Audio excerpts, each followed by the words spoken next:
one of your consistent campaign promises was no new wars, going all the way back to 2015. Did you break that promise to the American people? No. I had to stop a country, very powerful, very dangerous country, from having a nuclear weapon because they'd use it. They'd blow up the world. They'd blow up the Middle East. They'd blow up Israel. They'd come here. They'd blow up Europe. They're nuts, okay? They're crazy people. I deal with them. And very high-strung people, really crazy. And get along with them. I like them. But you don't want to let them have a nuclear weapon. And I'm doing the world a service, but I'm doing our country a service. You know, it's America first. I'm doing our country a service. Nice rain. It is raining hard. Okay. But the answer is good. Let's just keep going. Let's keep going. Let's power through it, right?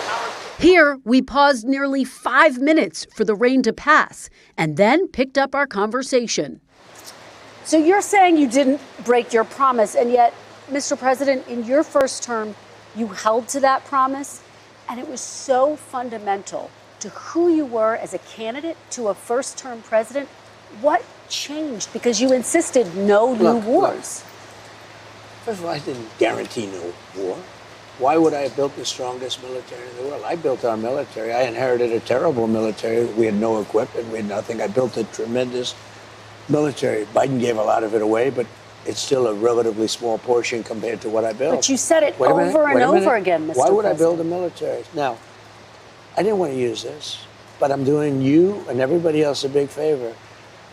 In the midst of the greatest stock market in history, in the midst of the most successful country, because as you know, in the last term, we were a dead country, Kristen. I know you're a big liberal, or a big progressive. No, but I'm just a journalist. We were a dead country. A year ago, a couple of years ago, we were a dead country. Now we have the hottest country anywhere in the world. And at the all-time hottest point, which is probably now, believe it or not, you just had all brand new stock market records today. But at the hottest point in the history of our country, I took Scott, Howard, I took Pete, I took everybody into a room. I said, I have to do this country, this world, the Middle East, Israel, everybody a favor. You have Iran. They're going to have a nuclear weapon. Barack Hussein Obama signed the JCPOA. It was a horrible deal. Horrible deal. Listen to me. It was a horrible deal. It was a path to them getting a nuclear weapon. They were very close to having a nuclear weapon. I terminated the deal. Wait. Then I sent the B-2 bombers in about 9-10 months ago, and they totally obliterated the site, and I saved it. We had a choice. We could let them have a nuclear weapon, or we could go along and have some beautiful days. But they would have, it's a judgment. They would have used the nuclear weapon. And you know what? When people hear that whole scenario, when they hear me say Iran was going to have a nuclear weapon, and they're crazy, they say you're doing the right thing. I don't think it's you'll do polls because they're all fake polls anyway, especially yours. But you do polls. I just won a big election. And the reason I won an election is people have confidence in me, I have good judgment. I had to make a judgment. Do I want to go along and have a country that's doing really well, but somebody is going to try and kill us? Or do I want to put out that horrible threat? And I did. I put it out. I put it out for many, many years. Now I'm going to put it out permanently. I'm going to do it either through negotiation, where we're very close to a deal, or I'm going to blow the hell out of them, to be honest with you. And it's going to be very easy for me to do. That's actually the easier path. So when you say I promised, I didn't promise anything.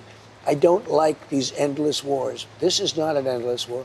We've been doing this for 3 months. Much of it has been under the form, a pretty good form of ceasefire. The blockade has been amazing. Our Navy is amazing. Our military is the best in the world. Hey, we took over a very powerful country, Venezuela, a lot of soldiers, big, strong military. We took over Venezuela in a matter of minutes.